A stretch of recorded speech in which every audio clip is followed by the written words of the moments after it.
Hello everyone, it's Dylan from Yu-Gi-Oh! Everything, and welcome back to another Yu-Gi-Oh! VRains video. We have some exciting news that we received this morning. Thank you to everyone for tagging me in the news that broke, which is the announcement of the 5th ending. Almost a year ago to this date, it was February 17th, 2018, that we got news on the second opening go forward.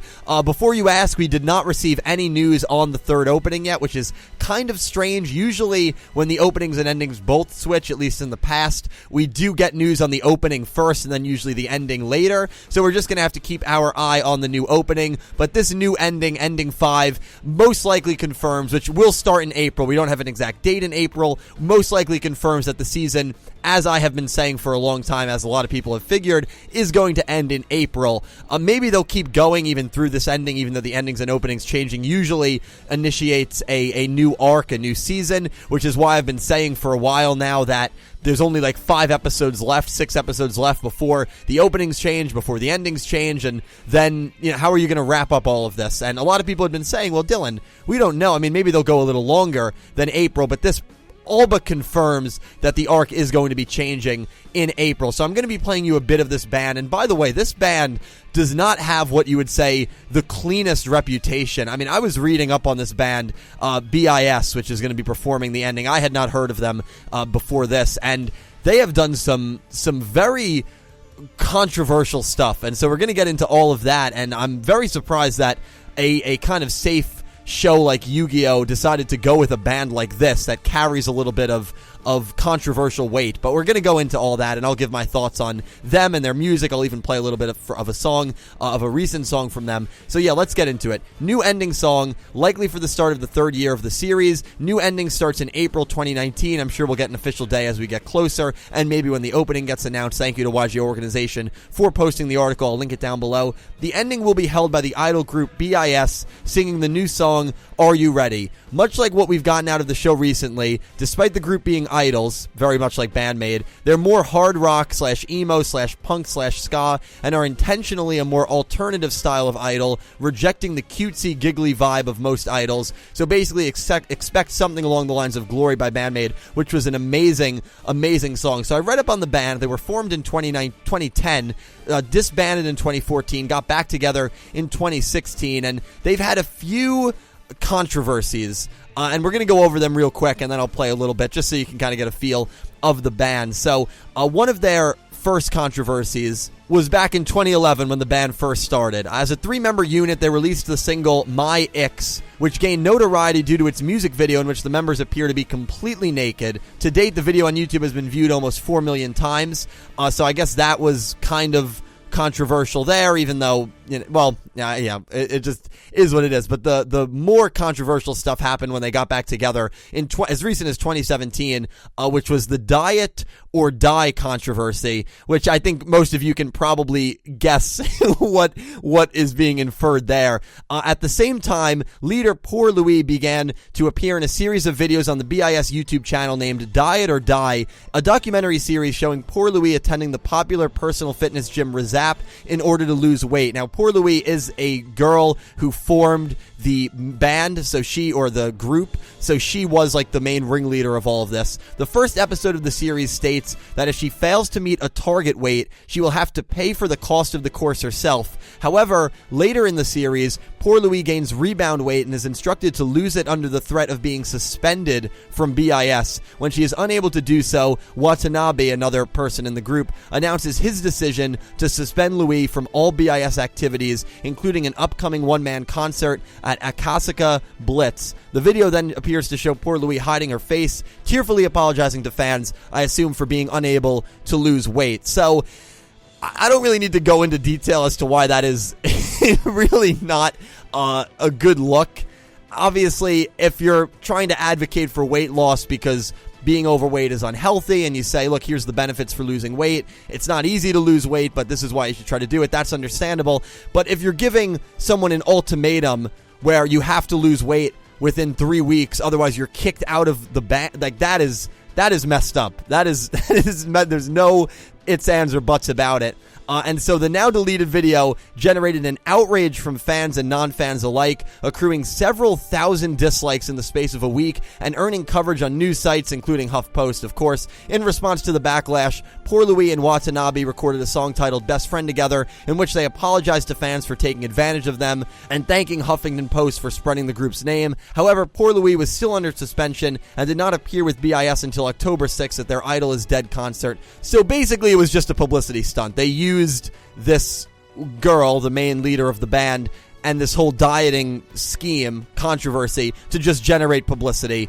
Obviously, it wasn't real. And so, yeah, you can kind of see the issues there. But what I'm going to read next is actually really just insane.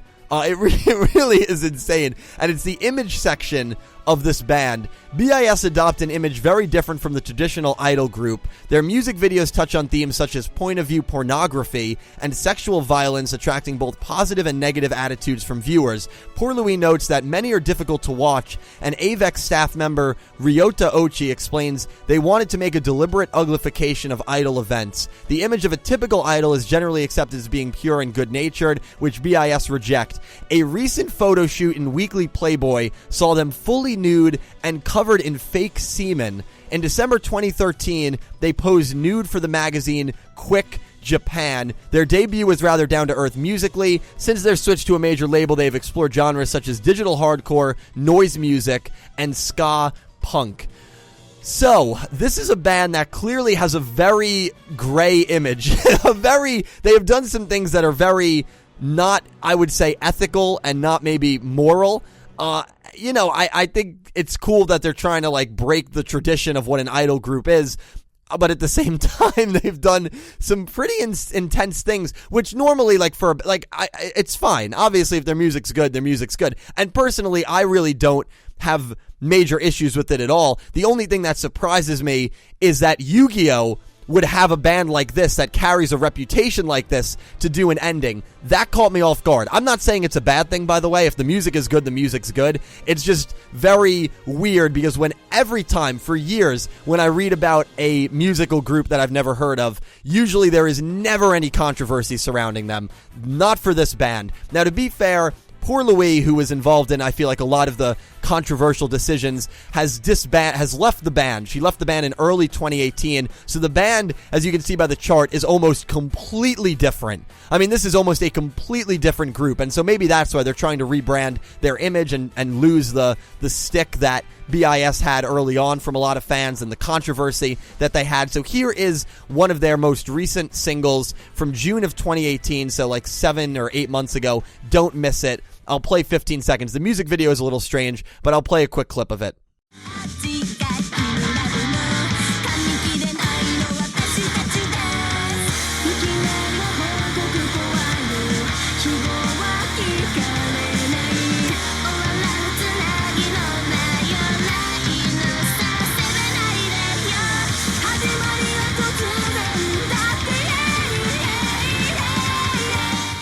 Yeah, so honestly, I don't mind their sound. It's hard to listen to the older stuff because the band is completely different now. So most likely the music they did from like 2010 to 2017 is not going to sound anything like what we just heard and anything like the fifth ending of VRains. It's probably going to be very similar to Don't Miss It. But yeah, it's very interesting. This band has done some things that most bands performing a Yu-Gi-Oh opening and ending would not do. And to see Yu-Gi-Oh kind of taking a bit of a risk, having a band that carries this kind of reputation that hasn't really done many anime openings or endings, was kind of a shocker to me. So I just wanted to share a history of the band with you guys. That being said, I am very excited for the fifth ending. I think their sound, especially in that song that I just played, actually fits really well with the theme of VRains. I think it's going to sound kind of similar to Bandmade. It might even be a little more heavy than Glory, than Bandmade, because Bandmade, I'd say, with Glory is just, it's rock, maybe hard rock. But if they go a route with this ending like ska,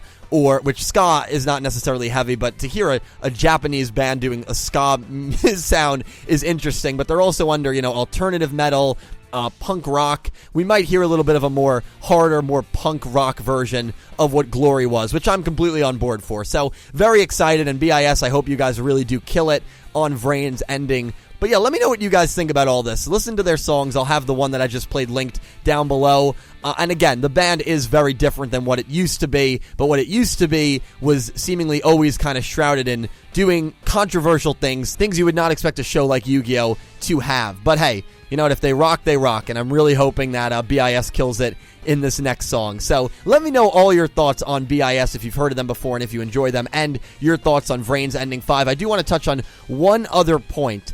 A band like this probably doesn't cost too much.